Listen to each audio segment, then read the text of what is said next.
ఆంధ్రప్రదేశ్లో మద్యం ఏరులై పారుతోంది. రాత్రి పగలు అనే తేడా లేకుండా ఎనీ టైం మద్యం అందుబాటులో ఉంటుంది. వైఎస్ఆర్ జిల్లా రాజంపేటలో నిబంధనలు తొంగలో తొక్కుతున్న బార్ అండ్ రెస్టారెంట్లు మద్యం అమ్మకాలను జోరుగా సాగిస్తున్నాయి. ఇది తెలిసి కూడా ఎక్సైజ్ శాఖ అటువైపు కన్నెత్తి చూడట్లేదు.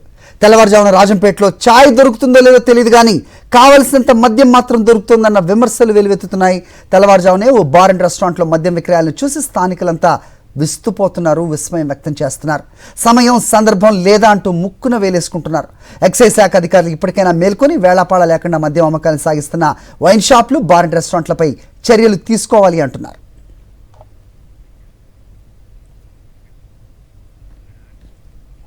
ఆంధ్రప్రదేశ్లో మద్యం ఏరులై పారుతోంది.